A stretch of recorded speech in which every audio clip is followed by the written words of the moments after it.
Hi guys, I am राजन पांडे और आप देख रहे हैं शेक्सपियर क्लासेस को, जो कि बिहार में अच्छे कोचिंग संस्थानों में से एक है।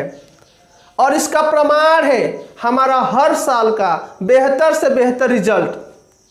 जैसे आप इस साल का इंटरमीडिएट का रिजल्ट देखें तो हमारे साथ जो यहाँ पे फोटो में है, जिनको मैं मिठाई खिला रहा हूँ, ये है धीरज कुमार। इन्होंने बिहार इंटरमीडिएट रिजल्ट 2020 में 9वें स्थान को हासिल किया। इनका कुल प्राप्तांक है 466 अंक और बिहार के टॉप 10 पे 9वें स्थान पे काबिज हैं। इनके साथ साथ सैकड़ों विद्यार्थियों ने अच्छे मार्क्स लाकर बिहार का तथा कोचिंग का नाम रोशन किया। ये मेरे साथ जो फोटो में दिख रहे हैं, ये है मंटू कुमार और ये 2019 में 446 अंक लाकर हमारे कोचिंग और क्षेत्र का नाम रोशन किया और ये जिला टॉपर थे। जहां तक मैट्रिक का सवाल है, 2020 में अमन कुमार ने 449 अंक लाकर तथा 2019 में विकास कुमार पांडे ने 442 अंक लाकर बिहार का तथा कोचिंग का नाम रोशन किया। इनके साथ साथ अनेकों विद्यार्थियों ने 85% या इससे अधिक अंक लाकर हमारे क्षेत्र का तथा कोचिंग का नाम रोशन किया। अगर सबका नाम का वर्णन करूंगा तो अधिक समय लग जाएगा। Hello everyone, good morning. आज के इस लेक्चर में हम लोग मूलानुपाती सूत्र तथा आणविक सूत्र के बारे में पढ़ने वाले हैं। ठीक है, सबसे पहले हम लोग जानेंगे कि ये मूलानुपाती सूत्र और आणविक सूत्र होते क्या हैं, फिर इनको किस तरह से ज्ञात किया जाता है। जब इनसे संबंधित प्रश्न पूछता है तो कैसे इनको वहां ज्ञात किया जाता है, इसको भी हम लोग सीखेंगे इसी वीडियो लेक्चर में। ठीक है, तो आप लोग शुरू से अंत तक वीडियो पर बने रहेंगे और एक एक चीजों को काफी अच्छी तरह से समझेंगे। देखेंगे यहाँ पर सबसे पहले हमने हेडिंग लगाया हुआ है क्या, मूलानुपाती सूत्र तथा आणविक सूत्र। ठीक है, इंग्लिश में इसको हम लोग क्या कहते हैं, एम्पेरिकल फार्मूला, और इसको इंग्लिश में हम लोग क्या कहते हैं, मॉलिक्यूलर फार्मूला। ठीक है, तो सबसे पहले हम लोग समझते हैं कि मूलानुपाती सूत्र क्या होता है। ठीक है, सब लोग ध्यान से समझेंगे। देखेंगे मूलानुपाती सूत्र क्या होता है। देखेंगे यहाँ तीन तरह के हमने यौगिक लिए हुए हैं, सब के सब क्या है, इसको एथेन कहेंगे, बेंजीन है, यहाँ पर ग्लूकोज है। ठीक है, तो इनके माध्यम से हम लोग मूलानुपाती सूत्र को समझने वाले हैं। ठीक है, मूलानुपाती सूत्र होता क्या है, तो किसी भी यौगिक में, ठीक है, ये जो यौगिक आपको दिख रहे हैं, तो किसी भी यौगिक में उपस्थित जो तत्व के परमाणु होते हैं, ठीक है, उन परमाणुओं की संख्या को सरल अनुपात में व्यक्त करने वाले जो सूत्र होते हैं, उनको हम लोग क्या कहते हैं, मूलानुपाती सूत्र कहते हैं। ठीक है, एग्जाम्पल से समझेंगे। यहां पर देखेंगे, यहां दिख रहा पहला एग्जाम्पल जो हमने लिया हुआ है, कौन सा है, एथेन। सूत्र इसका क्या होता है, C2H6। ठीक है, तो अब आप यहां पर देख रहे हैं कि ये जो यौगिक है, इसमें किस किस तत्व के परमाणु उपस्थित है, एक तो कार्बन का और दूसरा हाइड्रोजन का। ठीक है, तो हमने मूलानुपाती सूत्र के बारे में आपको क्या बताया कि किसी भी यौगिक में उपस्थित तत्वों के परमाणुओं की संख्या के सरल अनुपात को व्यक्त करने वाले सूत्र को हम क्या कहते हैं, मूलानुपाती सूत्र। ठीक है, तो आप देख रहे हैं कि ये जो एथेन है, इसमें भाग लेने वाले तत्व कौन कौन से, कार्बन और हाइड्रोजन, और यहाँ इनके परमाणुओं की संख्या कितनी है, तो कार्बन की परमाणुओं की संख्या 2 है और हाइड्रोजन के परमाणुओं की संख्या 6 है। ठीक है, तो अब देखेंगे, ये तो हुआ इनका वास्तविक संख्या कि इस जो यौगिक है, इसमें कार्बन अपने 2 परमाणु के साथ शामिल है और हाइड्रोजन अपने 6 परमाणु के साथ शामिल है। ठीक है, तो अब देखेंगे इनके परमाणुओं की ये जो संख्या है, ठीक है, इनके सरल अनुपात को व्यक्त करने वाले सूत्र। तब यहां पर जब हम इनका अनुपात निकालेंगे तो ये देख रहा है 2 एकम 2 और ये कटेगा 3 बार में, तो यहां जो रेशियो मिलेगा वो कितना मिलेगा, 1:3। मतलब कहने का मतलब क्या कि ये जो एथेन यौगिक है, इसमें कार्बन और हाइड्रोजन के बीच कितने अनुपात आ रहे हैं, 1:3। मतलब कार्बन और हाइड्रोजन 1:3 में इस यौगिक में शामिल है। ठीक है, तो यहां पर इनके परमाणुओं की संख्या को व्यक्त करने वाले जो सरल अनुपात के व्यक्त करने वाले जो सूत्र होते हैं, तो यहाँ परमाणुओं की संख्या के बीच जो सरल अनुपात मिला, कितना मिला? 1:3। ठीक है, तो अब इस सरल अनुपात को व्यक्त करने वाले जो सूत्र होंगे उसको हम लोग क्या कहेंगे? मूलानुपाती सूत्र। तो हम देख रहे हैं कि कार्बन और हाइड्रोजन के बीच का सरल अनुपात कितना आया? 1:3। कार्बन परमाणु 2 की संख्या में शामिल था, हाइड्रोजन परमाणु 6 की संख्या में शामिल था। काफी ध्यान से समझेंगे, जब हमने इनका सरल अनुपात निकाला तो 1:3। अब इस अनुपात को हम लोग सूत्र के माध्यम से व्यक्त करेंगे। तो अनुपात निकालने के बाद हम देख रहे हैं कार्बन और हाइड्रोजन के बीच का रेशियो आया कितना? 1:3। तो अब यहां पर दिख रहा है कि कार्बन के लिए जो अनुपात मिला 1 मिला, तो यहां पर C लिखेंगे, सिर्फ ऐसे हम लोग लिख सकते थे C1। ठीक है, और हाइड्रोजन के लिए क्या मिला? 3, तो C1H3। तो 1 लिखना जरूरी नहीं है। तो एथेन के लिए ये जो मूलानुपाती सूत्र मिला वो हमें क्या मिल गया? CH3। क्लियर है? तो एथेन का मूलानुपाती सूत्र क्या हो जाएगा? CH3। इसी तरह से अगर हम बात करें, ये देखेंगे C6H6 किसका सूत्र है? बेंजीन का। तब इस यौगिक में हम देख रहे हैं कार्बन और हाइड्रोजन के परमाणु भाग लिए हैं। कौन कौन किस तत्व के परमाणु शामिल है इसमें? कार्बन के और हाइड्रोजन के। तब देख रहे हैं कार्बन का परमाणु भी 6 की संख्या में शामिल है, हाइड्रोजन का परमाणु भी 6 की संख्या में शामिल है। ठीक है, तो इनके परमाणुओं की जो संख्या है, इनके बीच जब हम सरल अनुपात निकालेंगे तो ये भी एक बार में कट जाएगा और ये भी एक बार में 6 कम 6, 6 कम 6, 6 से दोनों कट जा रहा है ना। तो इनके बीच दिख रहा है कि परमाणुओं की संख्या का जो सरल अनुपात मिला, कितना मिला? 1:1। यानी इस यौगिक में कार्बन और हाइड्रोजन 1:1 की भागीदारी में है। ठीक है, तो अब इसके लिए जो हम मूलानुपाती सूत्र देखेंगे तो देखेंगे कार्बन के लिए क्या मिला? रेशियो 1, तो 1 कार्बन, इस तरह से हम लोग लिख सकते थे। ठीक है, और हाइड्रोजन के लिए भी 1, तो C1H1, तो 1 हम लोग लिखते नहीं। ठीक है, तो यहां पर हमें दिखा बेंजीन के लिए जो मूलानुपाती सूत्र मिला वो क्या मिल गया? CH। क्लियर है? इसी तरह से यहां नीचे देखेंगे, तीसरे यौगिक में आएंगे C6H12O6। इसको हम लोग किस नाम से जानते हैं? तो ग्लूकोज के नाम से। तो अब इस यौगिक में आप देखेंगे 3 ठो तत्व के परमाणु शामिल है, कार्बन के, हाइड्रोजन के और ऑक्सीजन के। तो कार्बन का दिख रहा संख्या कितना है इसमें? 6। वास्तविक संख्या जो इसकी है कितनी है? 6। हाइड्रोजन का कितना? 12। ऑक्सीजन का कितना? 6। तो अब इनके परमाणुओं की संख्याओं का जब सरल अनुपात हम निकालेंगे तो देख रहे हैं तीनों 6 से कट जाएंगे कि नहीं? तो ये 6 एकम 6, ये कटेगा 2 बार में, ये कटेगा 1 बार में। 6 एकम 6, 6 दूना 12, 6 एकम 6। तो यहाँ जो इनके परमाणुओं की संख्या के बीच का जो अनुपात मिला, सरल अनुपात क्या मिला? 1:2:1। ठीक है, तो अब हम इसके लिए जब मूलानुपाती सूत्र लिखेंगे तो क्या मिलेगा? देख रहे हैं कार्बन के लिए 1, तो C लिख दिए, 1 नहीं लिख रहे हैं। ठीक है, लिखने की जरूरत नहीं। हाइड्रोजन के लिए रेशियो कितना मिला? 2, तो H के साथ 2 लिख देंगे।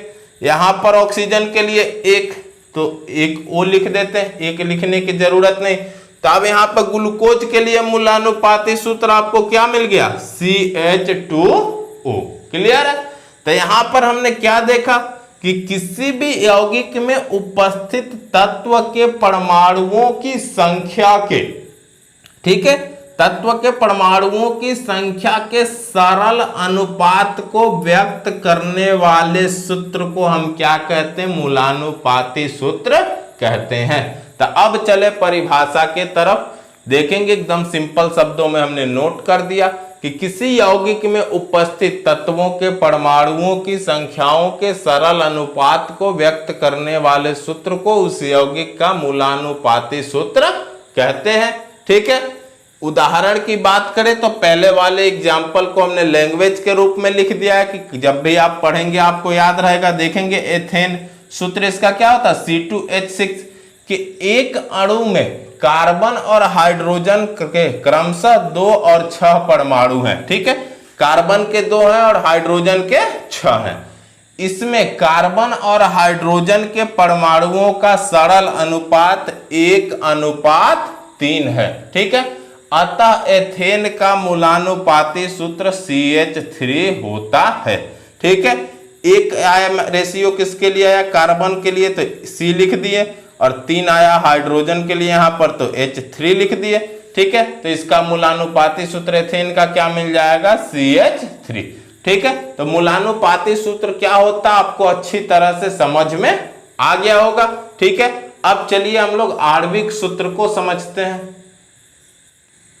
यहां ध्यान देंगे, अपना अगला टॉपिक कौन सा, आणविक सूत्र। इंग्लिश में इसको हम लोग क्या कहते हैं, मॉलिक्यूलर फार्मूला। ठीक है, तो आणविक सूत्र क्या होता है, तो देखेंगे किसी तत्व या यौगिक के अणु में उपस्थित परमाणुओं की वास्तविक संख्या को व्यक्त करने वाले सूत्र को हम लोग क्या कहते हैं, आणविक सूत्र या अणु सूत्र आप कह सकते हैं। ठीक है, देखेंगे आप पढ़े हैं पिछली कक्षाओं में अणु कितने तरह के, 2 तरह के होते हैं, एक तत्व के अणु होते हैं और एक यौगिक के अणु। ठीक है, तो यहां पर एग्जाम्पल से समझे, यहां पर दिख रहा H2 है, हाइड्रोजन है। ठीक है, तो ये किस रूप में है, अणु के रूप में। इस H2 अणु में हाइड्रोजन के कितने परमाणु आपको दिख रहे हैं, 2 दिख रहे हैं ना। तो दिख रहा कि हाइड्रोजन के एक अणु में हाइड्रोजन के परमाणुओं की संख्या कितनी है, 2। ठीक है, तो हाइड्रोजन का अणु सूत्र क्या हो गया, H2। ठीक है, यानी कि हाइड्रोजन जो है क्या तत्व का अणु है। ठीक है, और इसमें उपस्थित परमाणुओं की कुल संख्या कितनी है, 2। जो वास्तविक संख्या यहाँ पर दिख रही है हाइड्रोजन अणु में कितनी दिख रही है, हाइड्रोजन परमाणुओं की 2। इसलिए हाइड्रोजन का अणु सूत्र क्या हो जाएगा, H2।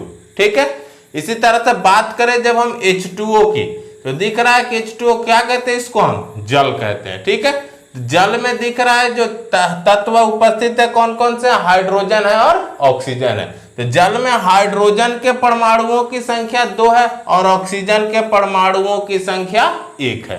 ठीक है, जब हाइड्रोजन के 2 परमाणु और ऑक्सीजन के 1 परमाणु आपस में मिलेंगे तो किसका निर्माण करेंगे, जल का। तो हमें पता है कि जल के एक अणु में हाइड्रोजन के 2 परमाणु तथा ऑक्सीजन के 1 परमाणु होते हैं। तो इसलिए जल का अणु सूत्र क्या हो जाएगा, हाइड्रोजन के 2 परमाणु है तो H2 और ऑक्सीजन के 1 परमाणु है तो O, तो ये क्या हो गया, जल का अणु सूत्र। ठीक है, यहां पर क्या दिख रहा कि तत्व के अणु हो चाहे यौगिक के अणु हो, इसमें जो तत्व के परमाणु उपस्थित होते हैं उनकी वास्तविक संख्या को जिस सूत्र के द्वारा हम व्यक्त करते हैं, वास्तविक संख्या को प्रदर्शित करने वाले जो सूत्र होते हैं उसी को हम क्या कहते हैं, उस तत्व या यौगिक का आणविक सूत्र कहते हैं। ठीक है, यहां पर देखेंगे NH2 लिखा गया, NH3। NH3 का मतलब क्या होता, अमोनिया। तो अमोनिया के एक अणु में नाइट्रोजन के 1 परमाणु और हाइड्रोजन के 3 परमाणु होते हैं। इसलिए अमोनिया का अणु सूत्र क्या हो जाएगा, नाइट्रोजन के 1 परमाणु होते तो 1 ठो N लिखेंगे और हाइड्रोजन के 3 परमाणु तो 3 ठो H। तो अमोनिया का अणु सूत्र क्या हो जाएगा, NH3। क्लियर है। तो यहां पर क्या होता है, आणविक सूत्र में क्या देखने को मिलता कि तत्व या यौगिक के अणु में उपस्थित तत्वों के परमाणुओं के वास्तविक संख्या को जो सूत्र व्यक्त करता है उसको हम लोग आणविक सूत्र कहते हैं। ठीक है, और मूलानुपाती सूत्र में हमने क्या देखा, तो किसी भी यौगिक में उपस्थित तत्वों के परमाणुओं की संख्या के सरल अनुपात को व्यक्त करने वाले सूत्र को हम क्या कह रहे थे, मूलानुपाती सूत्र। ठीक है, तो आणविक सूत्र भी आपको अच्छी तरह से समझ में आ गया होगा। देखेंगे डिफिनीशन की तरफ चलते हैं। क्या कह रहा, किसी तत्व या यौगिक के अणु में उपस्थित तत्वों के परमाणुओं की वास्तविक संख्या व्यक्त करने वाले सूत्र को तत्व या यौगिक का आणविक सूत्र कहते हैं। क्लियर है, एकदम सिंपल शब्द में परिभाषा लिखी हुई है। उदाहरण की बात करें तो इन दोनों उदाहरण को हमने लैंग्वेज के रूप में लिख दिया है ताकि आपको अच्छी तरह से समझ में आए। देखेंगे हाइड्रोजन के एक अणु में हाइड्रोजन के 2 परमाणु दिख रहा है। यहां पर कितने परमाणु हाइड्रोजन के 2, तो हाइड्रोजन के 2 परमाणु होते हैं, अतः हाइड्रोजन का अणु सूत्र क्या होगा, H2। क्लियर है। दूसरा एग्जांपल देखेंगे, कह रहा है जल के एक अणु में हाइड्रोजन के 2 दिख रहा है, हाइड्रोजन के 2 तथा ऑक्सीजन के 1 परमाणु होते हैं। इसलिए जल का अणु सूत्र क्या हो जाएगा H2O। हाइड्रोजन के 2 परमाणु हैं इसलिए H2 लिखेंगे, ऑक्सीजन का 1 परमाणु इसलिए 1 O लिखेंगे। ठीक है, उसी तरह से NH3 की बात करें तो नाइट्रोजन के 1 परमाणु होंगे और हाइड्रोजन के 3, तो नाइट्रोजन के 1 परमाणु के लिए 1 N लिखेंगे, हाइड्रोजन के 3 परमाणु के लिए H3 लिखेंगे। ठीक है, तो टोटल क्या बन जाएगा ये NH3। तो इसको हम लोग क्या कह देंगे आणविक सूत्र, किसके लिए, अमोनिया के लिए। अमोनिया का एक अणु यहाँ पर रिप्रेजेंट कर रहा है। ठीक है, तो आणविक सूत्र आपको काफी अच्छी तरह से समझ में आ गया होगा। अब यहाँ पर देखेंगे एक रिलेशन हमने लिखा हुआ है, मूलानुपाती सूत्र तथा अणु सूत्र में संबंध, या यहाँ पर आप चाहे तो आणविक सूत्र भी लिख सकते हैं, आणविक ही कर देते हैं। मूलानुपाती सूत्र तथा आणविक सूत्र में संबंध, आप चाहे तो अणु सूत्र भी लिख सकते, कोई दिक्कत नहीं है। ठीक है, तो देखेंगे इनके बीच क्या रिलेशन होता है। तो देखेंगे क्या लिखा हुआ है, किसी पदार्थ का अणु सूत्र या आणविक सूत्र। ठीक है, किसी पदार्थ का अणु सूत्र या आणविक सूत्र, दोनों में से कुछ भी लिखें, अपने मूलानुपाती सूत्र का सरल गुणक होता है। कहने का मतलब क्या कि अणु सूत्र किसके बराबर होगा, तो मूलानुपाती सूत्र गुणा, और ये सरल गुणक के बदले हमने क्या लिखा n, क्योंकि यहां पर गुणक के रूप में 1 भी आ सकता, 2 भी आ सकता, 3 भी आ सकता। ठीक है, इसलिए यहां पर हमने क्या लिख दिया n। तो यहां पर अणु सूत्र बराबर क्या हो जाएगा, मूलानुपाती सूत्र गुणा 1, क्योंकि किसी पदार्थ का अणु सूत्र या आणविक सूत्र अपने मूलानुपाती सूत्र का क्या होता है, सरल गुणक होता है। क्लियर है, तो ये रिलेशन आप याद रखेंगे, क्योंकि अभी हम लोग आगे प्रश्न जब करेंगे तो इसका यूज आएगा, और आप देखेंगे मूलानुपाती सूत्र ज्ञात होने के बाद हम लोग किस तरह से अणु सूत्र इस रिलेशन के आधार पर निकालेंगे। क्लियर है, तो यहां तक नोट डाउन करेंगे, फिर अब हम लोग आगे बढ़ते हैं। सब लोग यहां पर ध्यान देंगे।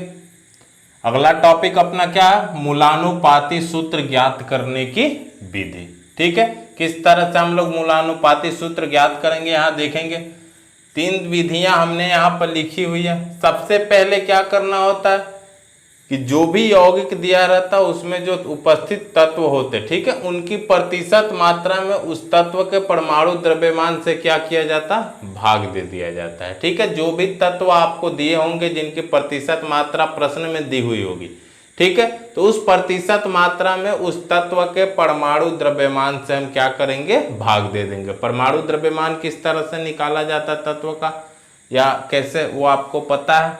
ठीक है,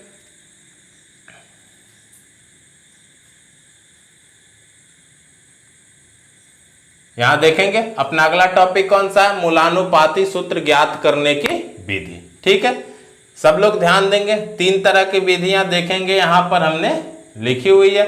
ठीक है, सबसे पहली विधि क्या कह रहा है, देखेंगे सबसे पहले प्रत्येक तत्व की प्रतिशत मात्रा में उस तत्व के परमाणु द्रव्यमान से भाग दे देते हैं। ठीक है, देखेंगे प्रश्न में आपको जिस तत्व की जितनी प्रतिशत मात्रा दी हुई होगी, तो सबसे पहला काम आपका क्या होगा कि उस प्रतिशत मात्रा में उस तत्व के परमाणु द्रव्यमान से भाग दे देना है। ठीक है, हमने परमाणु द्रव्यमान का आपको एक चार्ट दिया था, हमने कहा था हर हाल में आप याद रखें, बार बार उसका यूज आएगा। उसी के सहायता से हम लोग आणविक द्रव्यमान भी निकालते थे। ठीक ना, तो आप लोग जो लोग अभी तक याद नहीं किए वो जरूर याद कर लेंगे, हमने छाट के ही लिस्ट बनाया था। ठीक है, ऐसे 1 से 30 तक के तत्वों का परमाणु द्रव्यमान आपको याद होना चाहिए। ठीक है, उतना नहीं कर पाते तब भी हमने जो चार्ट दिया कम से कम उतना आप याद करके रखें। ठीक है, आगे देखेंगे दूसरा क्या कह रहा कि प्राप्त भागफलों में सबसे छोटे भागफल से सभी को भाग देते हैं। ठीक है, और ये भाग देने के बाद क्या होगा कि जो भी यौगिकों में स्थित तत्व के परमाणुओं की संख्या होगी उनका सरल अनुपात प्राप्त हो जाएगा। ठीक है, तो देखेंगे यहां जब हम प्रतिशत मात्रा में क्या करेंगे, तत्वों के परमाणु द्रव्यमान से भाग देंगे, तो जो भी भागफल प्राप्त होगा तो उसमें हम क्या करेंगे, जो सबसे छोटे भागफल प्राप्त होगा, सबसे छोटा भागफल जो उसमें प्राप्त होगा उन सभी तत्वों में उनके प्रतिशत मात्रा में परमाणु द्रव्यमान से भाग देने पर। ठीक है, तो अब हम क्या करेंगे, उस छोटे भागफल से फिर सभी भागफल में क्या करेंगे, भाग देंगे। ठीक है, और जब भाग देंगे तो वहां जो हमें भागफल प्राप्त होगा वो भागफल किस रूप में प्राप्त होगा, तो सरल अनुपात के रूप में। ठीक है, और देखेंगे तीसरा क्या कह रहा कि यदि अनुपात पूर्ण संख्या नहीं हो तो उन्हें किसी संख्या से गुणा कर, यहां देखेंगे, उन्हें किसी संख्या से गुणा कर पूर्ण संख्या बना लेते हैं। ठीक है, और फिर इस अनुपात के माध्यम से हम लोग क्या करते हैं, मूलानुपाती सूत्र ज्ञात करते हैं। ठीक है, जो भागफल हमें क्या हो रहा है, जो प्राप्त भागफल से फिर हम छोटे भागफल से सभी भागफल में भाग दे रहे हैं, तो जो हमें भागफल दोबारा प्राप्त हो रहा, अगर वो पूर्ण संख्या के रूप में नहीं मिल रहा तो हम किसी ऐसी संख्या से गुणा करेंगे जिससे वो तीनों के तीनों जो भागफल हमें प्राप्त हुए, जिनको हम सरल अनुपात मान रहे हैं, वो क्या हो, पूर्ण संख्या के रूप में आ जाए। ठीक है, तो इस 3 स्टेप को फॉलो करके हम लोग मूलानुपाती सूत्र ज्ञात करते हैं। ठीक है, एक उदाहरण से समझते हैं, एक बार में ही आपको क्लियर हो जाएगा। देखेंगे यहां पर एक उदाहरण दिया हुआ है, कह रहा है किसी यौगिक की प्रतिशत रचना अग्रलिखित है। यौगिक कौन सा है हमें कुछ नहीं मालूम है। ठीक है, सिर्फ जो उसमें उपस्थित तत्व है उनकी प्रतिशत मात्रा यहाँ पर दी हुई है। कह रहा है कि जो यौगिक है उसमें कार्बन का प्रतिशत कितना है, 40% है, हाइड्रोजन 6.67% है और ऑक्सीजन 53.33% है। ठीक है, तत्वों की प्रतिशत मात्रा यहाँ पर दे दी हुई है। ठीक है, और कह रहा है कि यौगिक का मूलानुपाती सूत्र ज्ञात करें। इस तरह से आपको प्रश्न दिए जाएंगे। ठीक है, तत्वों की प्रतिशत मात्रा दी हुई रहेगी और कहेगा कि जो भी यौगिक है उसका मूलानुपाती सूत्र ज्ञात करें। ठीक है, अब यहां देखेंगे कार्बन का परमाणु द्रव्यमान 12 होता है, हाइड्रोजन का 1, ऑक्सीजन का 16। यहां हमने लिख दिया है, जो लोग याद नहीं रखे हैं उनके लिए। ठीक है, नहीं तो आप लोग चार्ट से हर हाल में याद रखें। अब देखेंगे इन तीनों विधियों के माध्यम से कैसे हम मूलानुपाती सूत्र ज्ञात करते हैं। सबसे पहले तो आप क्या करेंगे, एक चार्ट बना लेंगे। एक तरफ आप तत्व लिख देंगे, जो भी तत्व यहां दिए होंगे, जैसे देखिए तत्व के नीचे हमने क्या लिख दिया, कार्बन, हाइड्रोजन, ऑक्सीजन। ठीक है, फिर 2 नंबर पर आप क्या करेंगे, इन तत्वों की जो प्रतिशत मात्रा यहां पर दी हुई है उसकी प्रतिशत मात्रा लिख देंगे। कार्बन की जो प्रतिशत मात्रा, जैसे यहाँ जो तत्व रखे इसकी प्रतिशत मात्रा इसके सामने, यहाँ वाले की इसके सामने, यहाँ वाले की इसके सामने लिखेंगे। जिस तत्व की जितनी प्रतिशत मात्रा दी हुई होगी उसी के सामने लिख देंगे। ठीक है, तो कार्बन की प्रतिशत मात्रा 40 है, तो कार्बन के सामने यहाँ 40 लिख दिए। तत्वों की प्रतिशत मात्रा के नीचे हाइड्रोजन के लिए 6.67 और ऑक्सीजन के लिए 53.33। ठीक है, अब देखेंगे तीसरा काम आपको क्या करना है कि जो भी यहां पर तत्व है उन तत्वों का परमाणु द्रव्यमान आपको क्या करना, उनके सामने लिख लेना है। तो कार्बन का परमाणु द्रव्यमान 12 होता है, हाइड्रोजन का 1 होता है और ऑक्सीजन का 16 होता है। नहीं याद हो तो यहां देखेंगे हमने ऑलरेडी लिख दिया हुआ है।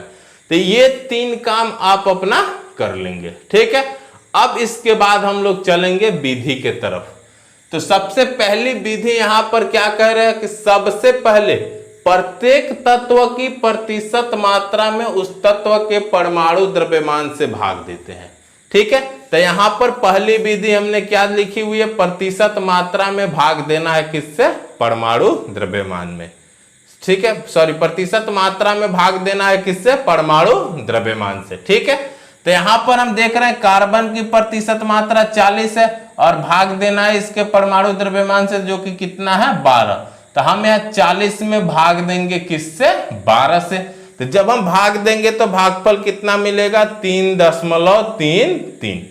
ठीक है, सेम अब यह काम हम यहाँ करेंगे। यहाँ इस तत्व की जो हाइड्रोजन है इसके प्रतिशत मात्रा में इसके परमाणु द्रव्यमान से भाग देंगे, तो 6.67 में भाग देंगे किससे, 1 से। तो यहाँ जो भागफल मिलेगा क्या मिलेगा, 6.67। ठीक, अब वही काम हम ऑक्सीजन वाले के साथ भी करेंगे। यहां भी इसकी जो प्रतिशत मात्रा है 53.33, इसमें हम किससे भाग देंगे, इसके परमाणु द्रव्यमान से, जो कि कितना है, 16। तो 53.33/16 कर दिए। तब यहां भाग देने पर भागफल हमें कितना मिला, लगभग 3.33। ठीक है, तो अभी देखेंगे ये हो गए, हमें 3 भागफल प्राप्त हो गए। कब, जब हमने इन तत्वों के प्रतिशत मात्रा में इनके परमाणु द्रव्यमान से भाग दिया तब। अब यहां हमारी पहली विधि खत्म, इसका काम हो गया। अब चले हम दूसरी विधि के तरफ। तो कह रहा है कि प्राप्त भागफलों में सबसे छोटे भागफल से सभी को भाग देते हैं, ठीक है। इससे यौगिकों में स्थित तत्वों के परमाणुओं की संख्या का सरल अनुपात प्राप्त होता है। तो अब देखेंगे यहां जो भागफल प्राप्त हुआ इनमें हम देखेंगे कि सबसे छोटा भागफल कौन है। तो हम देख रहे हैं यहाँ और यहाँ ये भार बराबर है और बड़ा ये है, तो इन दोनों में से कोई भी हम एक ले लेंगे। अगर इन दोनों में अगर क्या होता है कोई एक बड़ा होता तो सबसे छोटे वाले को हम लेते हैं। यहाँ दो बराबर है तो किसी एक को ले लेंगे, ठीक है।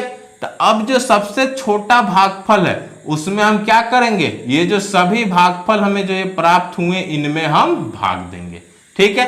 तो अब यहाँ 3.33 में भाग देंगे किसमें, 3.33 सबसे छोटा है तो इससे भाग देंगे किसमें, फिर 3.33 में तो क्या मिलेगा 1। फिर इसी 3.33 से किसमें भाग देंगे 6.67 में। सबसे छोटे भागफल से फिर तीनों भागफल में क्या करना है, भाग देना है बारी बारी से। तो अब इससे हम भाग देंगे तो ये लगभग किसके बराबर आएगा, 2 के बराबर। फिर 3.33 से इसमें भाग देंगे तो ये किसके बराबर आएगा, 1 के बराबर। तो यहां जो भागफल प्राप्त होता है यही भागफल किस अनुपात में प्राप्त होता, तो सरल अनुपात में प्राप्त होता है, ठीक है। अगर यहाँ वैल्यू अगर हमें क्या इस तरह से पूर्ण संख्या में प्राप्त न हो तब हमें क्या करना पड़ेगा, दशमलव में अगर वैल्यू मिलती है तो किसी ऐसी संख्या से गुणा करना होगा कि ये तीनों क्या हो जाए, एक ऐसी संख्या से गुणा करेंगे कि तीनों पूर्ण संख्या में बदल जाए। अगर न आए तब, यहाँ आसानी से आ जा रहा है तो कोई दिक्कत नहीं है। तो अब हम देख रहे हैं हमें सरल अनुपात क्या मिला, तो 1:2:1, ठीक है। तो अब यहां पर हमें दिख रहा कि तत्वों में उपस्थित परमाणुओं का सरल अनुपात मिल गया। तो अब हम यहां से आसानी से मूलानुपाती सूत्र लिख लेंगे जो भी यौगिक है। तो अतः यौगिक का मूलानुपाती सूत्र क्या हो जाएगा, तो हमने देखा कि यहां पर इस जो तत्व है इसमें कार्बन परमाणुओं की संख्या अनुपात के रूप में कितनी मिल रही, 1, ठीक है। तो 1 है यहां पर, तो 1 के लिए हमने सिर्फ C लिख दिया। हम इस तरह से भी लिख सकते थे, C1 लिख सकते थे ना। H देखेंगे कितना अनुपात प्राप्त हुआ इसके लिए, 2, तो यहां लिख देंगे 2। ऑक्सीजन के लिए 1, तो यहां O1। तो हमने कहा था कि ये लिखने की 1 लिखने की आपको जरूरत नहीं है, तो इसलिए हमने यहां पर सीधा क्या लिख दिया, CH2O। तो ये हो गया मूलानुपाती सूत्र, ठीक है। तो आसानी से प्राप्त हो गया ये 3 स्टेप फॉलो करने पर, ठीक है। तो इस तरह से हम लोग क्या करते हैं, मूलानुपाती सूत्र ज्ञात करते हैं।